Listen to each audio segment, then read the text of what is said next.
काल जर आपण बघितलं विधिमंडळ आणि हा जो परिसर आहे तो अतिशय पवित्र परिसर आहे।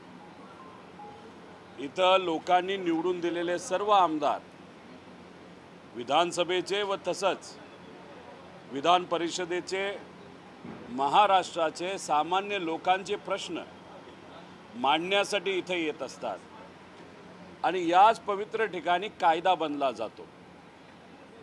पण काल जर आपण बघितलं काही जे सत्तेत असणारे आमदार नेते यांना असं वाटतं आपली सत्ता आली मग आपण कुठेही कायदा हातात घेऊ शकतो, कायदा व सुव्यवस्था आपण कुठेही बिघडू शकतो, दमदाटी आपण कोणालाही करू शकतो।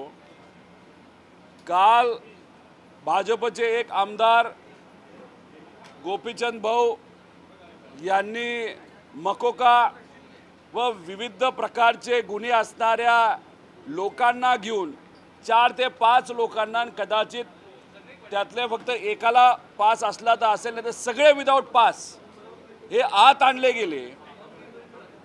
विधिमंडळाच्या पायऱ्यांवर त्यांना थांबवलं गेलं।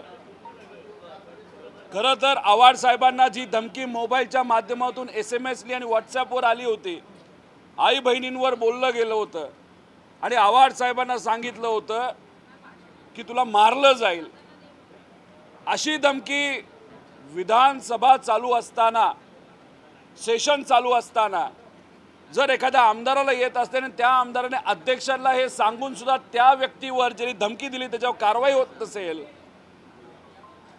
त्या व्यक्तीच्या गावातून आव्हाड साहेबांना फोन आले आणि सांगितलं की हा जो माणूस आहे तुम्हाला दमदाटी करतो, तुम्हाला जे मेसेज पाठवलाय त्याचा धंदा काय आहे तर गांजा विकतो, म्हणजे गांजा विकणारे मकोका असणारे हे सर्व कार्यकर्ते घेऊन भाजपमधला एक सत्ताधारी आमदार इथं येतो काय, आव्हाड साहेबांना मारण्याचा प्रयत्न काय होतो आणि त्यात आमचा एक कार्यकर्ता नितीन देशमुख मध्ये येतो आणि त्याला तिथं मारलं जातं। 1.5 महिन्यापूर्वी त्याचं ऑपरेशन तिथं झालं होतं। काल रात्री आम्ही फक्त पोलिसांना विचारलं तो कुठे आहे, तो सापडला नाही आणि 4 तास आम्ही विविध पोलीस स्टेशनला गेल्यानंतर शेवटी जे हॉस्पिटलला आम्हाला त्याला भेटता आलं, त्याच्या आरोग्याची काळजी त्या ठिकाणी आम्ही व्यक्त केली आणि पोलिसांना सांगितलं की आमच्या कार्यकर्त्याला मुद्दामून कुठे त्रास देऊ नका आणि जे इतर 3 लोक होते ते इतर 3 लोक कुठे आहेत जे व्हिडिओमध्ये हाणामारी करताना दिसतात। त्यामुळे या सरकारच्या काळामध्ये कुठेही कायदा व सुव्यवस्था राहिली नाही असं आपल्याला त्या ठिकाणी म्हणावं लागेल। हे सरकार फक्त ह्या जे आका टाईपचे लोक आहेत, बीडमध्ये एक आका होता, आता सांगलीमध्ये एक आका तयार झालेला आहे आणि त्याला असं वाटतं की विधिमंडळ सुद्धा त्याचं एक साम्राज्य आहे आणि तिथे येऊन तो कसाही वागू शकतो। अशा प्रकारे आमच्या नेत्यांवर, कार्यकर्त्यांवर, लोकांवर जर तुम्ही काही करणार असाल, गरिबाच्या जमिनी तुम्ही घेणार असाल, तुमच्याच समाजाच्या गरीब लोकांच्या जमिनी तुम्ही जर तिथं बळकावणार असाल तुमचे कार्यकर्ते, हे आम्ही खपवून घेणार नाही। त्यामुळे हे जे न्यू आका इन मेकिंग आहे त्यांना आत्ताच कंट्रोल करा आणि जर कंट्रोल या सरकारने केलं नाही तर ह्यांना उद्याच्या काळामध्ये कंट्रोल करणं अवघड राहील। दुर्दैव एवढंच आहे, BJPचे मोठे मोठे जे नेते आहेत ते काय करतात, अशा लोकांचा वापर करतात इतर नेत्यांवर खालच्या पातळीवर जाऊन बोलायला। देवेंद्र फडणवीस साहेबांचा एकदम खास माणूस, त्या माध्यमातून पवार साहेबांवर बोललं जातं, इतर लोकांवर बोललं जातं, खालच्या लेवलला जाऊन बोललं जातं। खऱ्या अर्थाने देवेंद्र फडणवीस जर मोठ्या मनाचे असते तर त्याचे कान धरले असते, तू खालच्या लेवलला मोठ्या माणसांबद्दल बोलू नको, पण असं कुठेही केलं नाही। म्हणजे ही एक प्रॅक्टिस आहे भाजपच्या नेत्यांची। छोटे काय जे राजकीय भुंकणारे जे नेते जे जवळ ठेवायचे, त्यांना थोडंफार आपल्याला आमदारकी द्यायची, हे करायचं, ते पद द्यायचं आणि त्यांनी काय करायचं तर खालच्या लेवलला जाऊन फक्त राजकीय दृष्टिकोन भुंकत राहायचं। ही आजची परिस्थिती आहे, प्रवृत्ती आहे। हे सरकारला आम्ही खपून घेणार नाही आणि सरकारला याच्यावर उत्तर द्यावंच लागेल।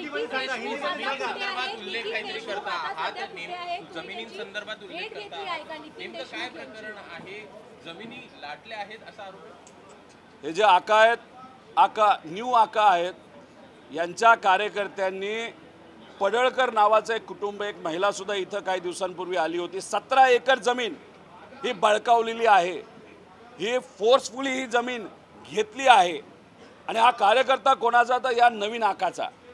मग याच्यात जे काय चाललंय तर आता खोलात जाऊन माहिती काढावी लागेल। फक्त यांना वर्धास्त हा मोठ्या नेत्याचा, मुख्यमंत्र्यांचा आणि सरकारचा असल्यामुळे कसंही वागलं तरी चालतंय असं कदाचित त्यांना तिथं वाटत असेल। काल आम्ही नितीन देशमुखला शेवटी 4 वाजता पहाटे जे हॉस्पिटलला भेटलो। त्याची तब्येत थोडीशी डाऊन होती। 1.5 महिन्यापूर्वी त्याचं ऑपरेशन झालं होतं, तिथंच मार बसला होता। आम्ही अधिकारी आणि डॉक्टरांना विनंती केली की त्याची तिथं काळजी घ्या। आज सकाळी लोअर कोर्टला तो जाणार आहे, वकील त्या ठिकाणी जातील, आज त्याला बेल मिळेल। पण काल अध्यक्षांनी शब्द दिला होता जयंत पाटील साहेबांना, आव्हाड साहेबांना, काळजी करू नका, अधिवेशन जसं काल संपेल तसं त्याला सोडलं जाईल आणि ज्या व्यक्तीने हाणामारी केली तर 4 व्यक्तीला आम्ही पकडू। तो एकच सापडला आणि ह्याला सोडलं नाही। पार इथं 400 पोलीस घेऊन आले आणि ह्याला जेलमध्ये जिथं कुठे ठेवलं तिथे ठेवलं। पण जिथं ठेवलं होतं आम्ही 4 पोलीस स्टेशन गेलो, तो आम्हाला दिसला नाही। शेवटी आम्हाला दुसरा काय पर्याय राहिला नाही, आम्हाला छोटंसं आंदोलन हे पोलीस स्टेशनला करावं लागलं। आम्हाला फक्त कार्यकर्त्याला भेटायचं आहे, तो जिवंत आहे का काय, का त्याला काय झालं हे आम्हाला बघायचं होतं। आणि शेवटी पार त्यांना 4 तास विनवणी केल्यानंतर रात्री पहाटे 4 वाजता जे हॉस्पिटलला आम्ही भेटलो। सर, तो व्हिडिओ जर आपण काल संपूर्णपणे पाहिला तर मग गोपीचंद पडळकर हे तिथेच उभे होते जेव्हा मारहाण झाली। ज्यावेळेला त्यांनी आम्ही प्रश्न विचारला, तुम्ही कार्यकर्त्यांना अडवू शकला असतात, पण त्यांनी पळ काढला त्या प्रश्नापासून। ते तिथेच उभे राहून हा संपूर्ण प्रकार बघत होते। बीडमध्ये काय झालं, हा जो आका आहे, आकाली काय केलं, फोन केला आणि आदेश दिला। त्याच्यावर दुर्दैवाने संतोष देशमुखचा मृत्यू तिथं झाला। मुंडे प्रकरण आपल्याला सर्वांना माहिती आहे। इतरही असे अनेक लोक आहेत ज्यांना तिथं मारलं गेलं, नाहीतर त्यांच्या जमिनी बळकावल्या गेल्या, अवैध धंदे त्या ठिकाणी केले गेले। आणि मग याच्यात तुम्ही जर बघितलं, इथं सुद्धा जर कार्यपद्धती बघितली, फक्त डोळ्याली आणि असं डोक्याली हिनवायचं की जा तुम्ही आता त्याच्यावर अटॅक करा, आणि ते केलं, मागे थांबले आणि अटॅक त्या ठिकाणी झालं। म्हणजे कुठेतरी हे मास्टर माइंड आहेत। हे आका लोक स्वतः हातात काही घेत नाहीत, ते कोणाला तरी पुढं त्या ठिकाणी करतात। त्यामुळे या नवीन आकाला आत्ताच कुठेतरी कंट्रोल केलं पाहिजे असं आमचं मत आहे। हा झुंडराज आणि गुंडाराज या महाराष्ट्रात चालणार नाही, त्यासाठी थांबवण्यासाठी आम्हाला जे काय करायचं त्या ठिकाणी आम्ही सर्वजण करू। जितेंद्र आव्हाड यांचा देखील एक व्हिडिओ आता भाजपचे सर्व नेते व्हायरल करत आहेत। जितेंद्र आव्हाड काल एक पत्रकार आपल्या फोनने शूट करत असताना त्याच्या हाताला मारलं आणि फोन खाली पडला। त्यामुळे भाजपचे आता सर्व नेते बोलले की पत्रकार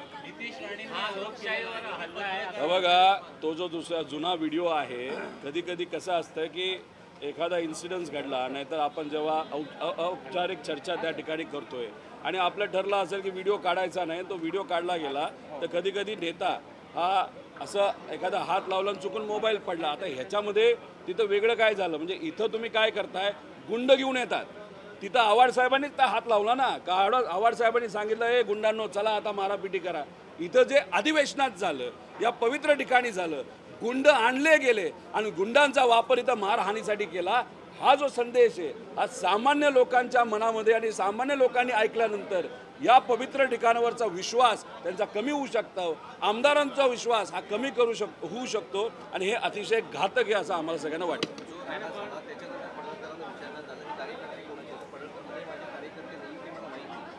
हळूहळू येतील, व्हिडिओ येतील, फोटो येतील, कोण कार्यकर्ते, गाडीतून कोण उतरलं। आता आव्हाड साहेब 2 दिवसापूर्वी संतोष देशमुखांचे भाऊ गणेश देशमुख कदाचित ते आले होते, त्यांच्याकडनं समजून घेत होते अरे काय परिस्थिती आहे, वकील काय म्हणतात, काय मदत लागते, कशा पद्धतीने काय गोष्टी चालल्यात।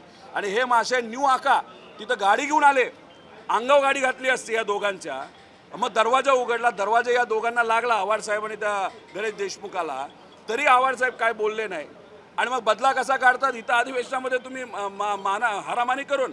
त्यामुळे हे जे काही नवीन आका आहेत अतिशय चुकीच्या पद्धतीने वागत आहेत आणि या सरकारचा त्यांना पाठिंबा आहे असं आम्हाला सगळ्यांना म्हणावं लागेल।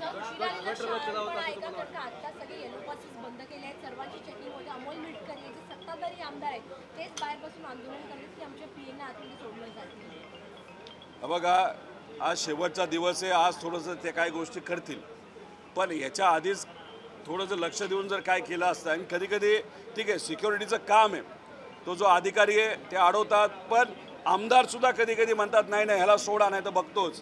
आणि मग त्याच्यात कुठेतरी एक प्रेशर, आणि सत्ताधारी आमदार असेल तर बिचारे जर सिक्युरिटीवाले त्यांची काही चूक नाही, चूक आहे. पण आता सत्ताधारी आमदार म्हणतो तुला बघतो, तुझी बदली करतो, हे करतो, ते करतो, आणि त्याच्यात ही माणसं आत आली. व्हिडिओ बघा आणि त्याच्याबरोबरचे फोटो बघा, आणि ती माणसं त्या न्यू आकाबरोबर कुठं कुठं तुम्हाला दिसतील, सोशल मीडियावर सगळे दिसतील. त्यामुळे नवीन आका काही बोलले, कार्यकर्त्याला वाऱ्यावर त्यांनी आज सोडलं असलं. आम्ही आमच्या कार्यकर्त्याला वाऱ्यावर सोडत नाही, पाठीमागे राहतो. आणि हे जे काही लोक आहेत ज्यांनी गुंडाराज केला, मारामारी केली, ते त्या ठिकाणी नक्कीच त्यांच्या कार्य. दुसरं असंही असू शकतं, या नवीन आकाली भाड्यावरही लोक आणले असतील आणि भाड्यावर येऊन या ठिकाणी मारामारी करायला सांगितलं असेल. भाडेकरू सुद्धा गुंड असू शकतात. पण व्हिडिओ कोण, पोलिसांनी वापर करावा, व्हिडिओमध्ये कोण कोण आहे याचा शहानिशा करावी आणि त्या लोकांना शोधावं आणि त्यांना समोर आणावं. मग बघू दूध का दूध, पाणी का पाणी.